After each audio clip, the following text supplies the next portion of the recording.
mashallah. So weekly analysis mise waxaan rabnaa inaan ka hadalno next week what to expect in the market, maxaa expect gareyna suuqaynu sameeyo inshallah this week soo socda inshallah. So si fiican oo dhegeysta inshallah, and experience, you gain experience from it inshallah. So yeah, so let's start the class. Let's start the lesson. As always, laba suuq laba waxaa jira suuqan. The most important thing adi waxa waa inaa fahanto waxa waaye suuq laba waxaa jira. The first thing waxa waa inaa fahanto the higher time frame analysis, HTF, the higher time frame analysis. And now number 2 waa entry checklist. Entry checklist waa marka decision qaadanaysa suuqan aragtina inta qaatid mise buy mise sell waxaad inta aragtina qaatid. This is the entry checklist, waa decision marka qaadanaysa. Higher time frame na it is where waxay dhahaan the big boys are mise meesha waxa waaye lacagta weyn ay taalo. So now qasab waxa waa inaa fahanto higher time frame buyers waxa la dhaho. Buyers waxa la wada jihada suuqa inuu halkee buu socdaa aakhirka mise weegan halkee buu socdaa mise next 2 months mise bishan nagu soo socota ilaa halkee buu gaari doona inshallah. So sida loo falaqeeyo higher time frame waa kasoo hadlay monthly, weekly and the daily time frame, saddexdaas la fiirinaya. So now maadaama waxaas oo dhan la fiirinayo, the first thing aan rabo inaan ku bilaabo waxa waaye the higher time frame, and that is the daily time frame. So why daily time frame? Qof ay dhahay why 1 week ka bilaabo? 1 week haddaan ka bilaabno, we open the 1 week time frame, weekly time frame, sorry. Weekly time frame hadda ujeedno meeshan, there's no gap uu sameeyo suuqan, or there's no any FVG. Remember suuqa weekly markaan ku jirno waxaan fiirina waxa la dhaho IRL, ERL. If the market is drawing to imbalance then, or if the market is seeking liquidity, gap inuu soo buuxinayo suuqa, or if the market is drawing to an imbalance. So now as you can see, there is weekly buyers measures, sida dhahan. So now there is no gap here on the weekly gap. So gap here inta ka jira, it's okay, we can do that one, no problem. So but we check the momentum, the move momentum afina xoogan. This momentum waa xoog. So there is buy momentum on this move.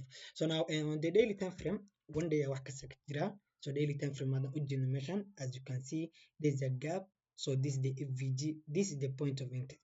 Now maadaama point of interest ujeedno meeshan, su-aasha waxa way noo taal meeshan, waxa isweydiina suuqan gaabkan ma howlgareyna. Hadduu suuqan gaabkan howlgaray uu ka jebin waayo meeshan, gaabkan jebin waayo suuqan, that means wuxuu u socdaa to this point, highest point. Remember suuqan from waxa waaye drawing to imbalance, gaabka marka soo buuxiyo, what we expect is the ERL inaa la qaato. So drawing to imbalance, seeking liquidity, drawing to imbalance, seeking liquidity, drawing to imbalance, seeking liquidity. That's how the market markas uu sameeyo suuqa. Okay, now maadaama saas aragnay, now this is the gap ujeedno, this is the FVG ujeedno. So we can say this is the FVG, and now we can say the buyers, now what we expect is the move, this ERL to be taken out, or that external range to be taken out. After that marka waxaa soo dhacana 4 hour time frame sida ujeedin. 4 hour wax laba xabaa laga fiirina.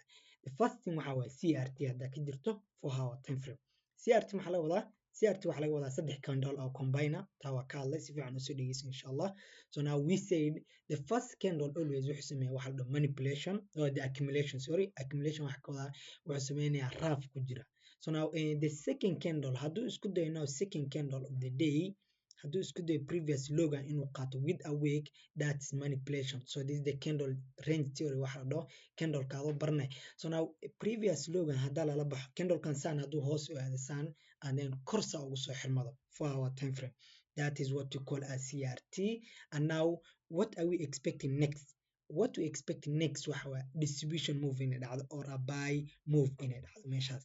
The third candle of the day, that distribution inay dhacdo, or that move inay dhacdo after that manipulation, or after that sweep of liquidity of this low. So what we expect is a distribution. Saddexda candle si fiican la rabo inoo fahanto. Now if something like this also happen, let's say candle sun, and now previous high and la qaato, the same thing. So let me clone here. So okay, so now let's say now previous high and haysana. So previous high hadda la qaato with a wick. So let's say with a wick sa lagu qaato. Now what we expect, it is the same thing.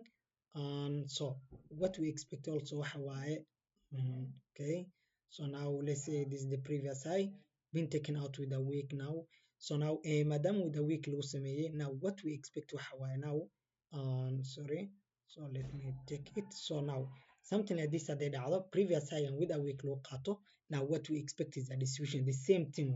So we expect a sell move on that point. So now we check waxaan fiirnaa marka something like this align with the buys wax saas camal oo align garanaya with the buy. An example of this one camal suuqa meeshan haddaan ka jirno, let's just cut from this point.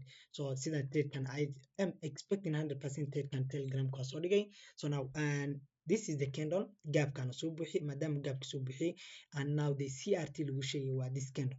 Previous logan haddaa la qaato with a week sida ujeedin with a week lagu qaatay candle closing above. So this is the CRT 4 hours plus point of interest waxa la dhaho.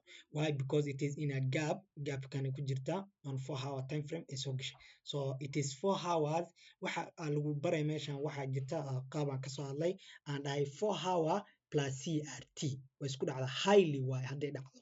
So gap point of interest waay, so 4 hours point of interest sida ujeedin plus a gap 4 hours time frame plus a CRT on that point sell. So this is the CRT on so I can say CRT plus 4 hours point of interest gap plus the 4 hours point of interest. After that now waxa laga rabaa in aad lower time frame 15 minutes the entry lower time frame checklist waay. So 5 minutes 5 minutes ama 15 minutes any time frame jeceshahay if you want. So now 15-minute time frame and we check the last gap that was pushing the price gap ugu dambe push garaynay the baalki, or we check what we call an SMT waxaan ka wadaa logana fiirina 10.00 la sameeyay. We check also magacada gol euro 10.00 loga la sameeyaa fiirina inaa la xaaqay iyo inaa la dhaafay fiirina. So 10.00 so there is no SMT on that move ujeeda. So now if there's any SMT now the SMT intee ka dhacda meeshan sida ujeedin logan fiiriya. So this is the low meeqa saaca la sameeyay 11:15 logan 11:15 la sameeyay kadib 11:15 marka la sameeyay lama qaadan logan soo ujeedin reaction ka dhacda meeshan. So maadaama la qaadanaa goal baalkan kanna waa la qaata. So this is the entry in soo diray sida ujeedin. So this is the SMT lagu sheegay. Now SMT hadday dhacdo maxaa next? The last bearish gap aan fiirina, this is the last bearish gap. So now once candle ka hadduu kor lagu xirmado the buy waa ku jirna or the move waa ku jirna. Also kan maadaama SMT meeshan ka dhacday so inta ka jaraya sida si fiican loo fiiriyo. So maadaama SMT meeshan ka dhacday so this is the SMT. So now maadaama SMT meeshan ka dhacday this is the SMT meeshan u jeedno. Now what is next? What is next? The lower time frame and see adana 5-minute time frame the last gap and firina. This is the last gap that was pushing the price. Now once we see something like this, once candle close above, so can we hadana IFVG adana, so let's say we call it IFVG. So now once candle close above kor hadu ku xirmada candle ka the buy waa ku jirna or the move waa ku jirna. This is kan waa suuqa waa marka ka saareeyay waxa ka wada waa marka entry soo diray and of the entry after the displacement and the buy move ka soo diray xoogaa uu soo laabto markuu soo laabto waa dadka qeylinaya waa xasuusatiin oo maleynay and the last trade ahead yeah so we can go for it and check it yana dhihin ninkan sheeko ku jira. So now let's open the Telegram web. The reason ku qaatan raba inaan ku sheego okay so okay and yeah so that is how we expect or that's how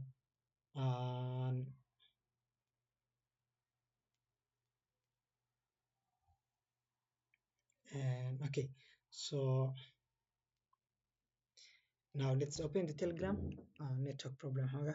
So now oops mission kasaradan the move I think that is the trade and so dirnay after the displacement candle hadu kor ku xirmado so we check candle like this one like in si fiican uma xirman so kana xirmaday. So now once hadu xirmado the long meeshaan laga raba ina gashin stop loss the SMT logan SMT samee stop loss kada laga raba ina sameysid. So now maadaama saa u sameynay a play of 1:3 ratio isticmaalna 1:3 always. So 1:3 ratio and as a target. So now let's play marka aan fiirno and now after that mashallah meeshaas okay so let's check or let's check illa the end inshallah. I think that was a 10 xoogaa soo laabtay after that high am qaatay. I remember this trade. Okay so now let's play fiirno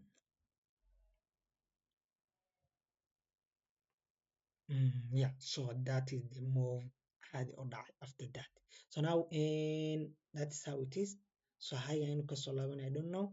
So after the move something like this hadduu dhaco waxaa laga rabaa stop loss kaada inaad soo yeerisid to this logan inaad soo dhigtid aa laga rabaa. So now after that saasaa dhacday tradekaas umaleyna meelahaas aan uga baxay aniga.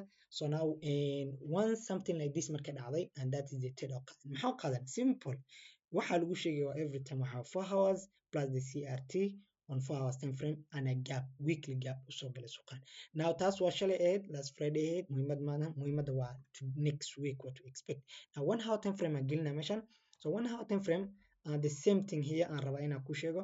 So now here meeshan buygan anigu waa expect garay laakiin waa iska dhaafay maadaama ay xirmanaysa suuqan. But now suuqa meeshan imaaday fanya reaction or reaction uu sameeyey sorry. So reaction markuu sameeyey on this price this low fiiriya this low la sameeyey 1300 lowgan la qaatay on this point and now gold euro ayna qaadan lowgan. Kadib another SMT uu sameeyey also and the other SMT meeshan ka arkay waa lowgan. Logan waa la qaatay this is the low logan waa la qaatay on 1 hour time frame maadaama la qaatay and now kana lama qaadan. Remember it is a point of interest soo galay and now the SMT logan meeqa saac la sameeyey fiiri 0900 and now kan waa la qaatay ma la qaadan kaasna waa la qaatay. Now kadib maxaa waaye marka the last bearish gap kee waaye kan waaye once candle kor ku xirmado hadduu kor ku xirmado that means the move waxa laga rabaa inaad ku jirtid oo the move ka inaad ku jirnaa rabno inaad ku jirno. So stop loss below the logan meelaana dhigan lahayn and now this move laga rabaa inaad ku jirtid. So this move will happen tomorrow or bri inshallah u dhaqaaqi doona ilaa to this ERL. So if there will be an entry telegram ka soo dhigaya but that is what we expect or we expect the move or the buy ilaa to that ERL inay dhaqaaqdo or ilaa to that back. So that's how it is and that is gold. So GBPUSD, let's go to the GBPUSD. What we expect GBPUSD. قصة waxa in a the weekly time frame. If we open the weekly time frame, what are we seeing on the weekly time frame is the most important thing. So weekly time frame, as you can see, this is the high, the main high. So monthly time frame ada open gareeyo suuqa meeshu kasoo laabto waa in after sweep of liquidity on this gap of the monthly time frame. Markuu sweep gareeyo this liquidity kadib suuqa move kan. So move kan what are we expect move kan inuu sameeyo? Move kan waxa expect gareena inuu highan qaato the highest point meeshan. So now on a weekly move wili muu qaadan highan dad baa u maleyn inuu qaato wili muu qaadan highan. So weekly haddaan ku dhufno what we expect waxa highan inaa la qaato wilina lama qaadan highan and there is a rejection and that price region.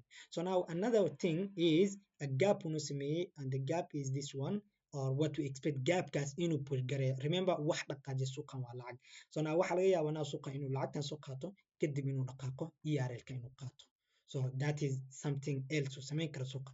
On a daily time frame haddaan open gareeno remember the market weekly haddaan kasoo laabano fiiriya wuxuu sameynaya suuqan IRL ERL IRL ERL. That is how you need to understand the market always markuu saa sameynayo. So a gap and now move a gap and a move. So after that now the daily time frame are open garena daily time frame what can we see on the daily time frame? Daily time frame I can see equal lows. Mujeda meeshan lacag baa taala meeshan. So this is the equal lows. So that means there might be a sell if I'm seeing a meeshan. So there might be a drop filling the gap and now aadi dhaqaaqi kara taas way dhici kartaa. Now lower time frame haddaan 1 hour see aadno 1 hour sida u jeedin the last break of structure this is the market structure shift. So remember this is the high SMT meeshan waa laga sameeyey umaleyna waa highgan fiiriya 0500 and euro USD haddaan fiirina 0500 selkaasaan rabaa inaan so 0500 fiiriya SMT waxa la dhaho high power ay leedahay the highest power mujida meeshan selka sidoo soo qatani the high power ay leedahay meeshaas on that back 0500 wajidin looma tegin loogan xataa looma imaan. So now kan laakiin GBPUSD waa loo imaaday taking out that highgan creating an SMT on that move.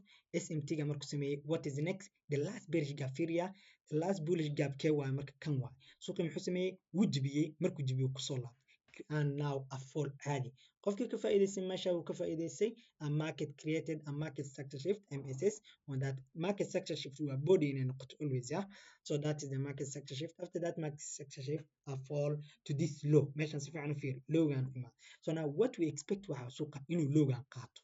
Why lowgan inuu qaato expect gareyna why because lowgan inuu qaato waxa uu sabab gareyna why because it generated this liquidity waxaan waa a 10 line liquidity waa 10 line soo ujeedin 10 line waa lacag buu meeshan oo dhan ku abuurtay so now waxa laga yaabaa lacagtan oo dhan inuu la soo baxo kadib move meesha dhaqaaq now the question is maadaama saas u dareen sales u geli karnaa marka sale waxaan u geli karnaa we can see this a break a block yeah so now this is what we can use as an order flow dan of order flow as a point of interest ayaan isticmaali karnaa and that's where we look for of so order flow laga wada of so this is the order flow and that is where we look for sale meeshaasaan sale ka raadin karnaa again highgaana samaysatay highgaana waxaa la dhaha inducement idm waxaa laga wadaa kasoo hadla video balkaas idm waxaa laga wadaa waxa waa wax kusoo attack garanaysa inducement waa wax something that is attracting you yeah attack garaysa meeshan sellers remember meeshan seller hadda meeshan ka dhacay so waxaan expect garanayaa inuu selka xoogaa been u sheego and then caadi u soo baxo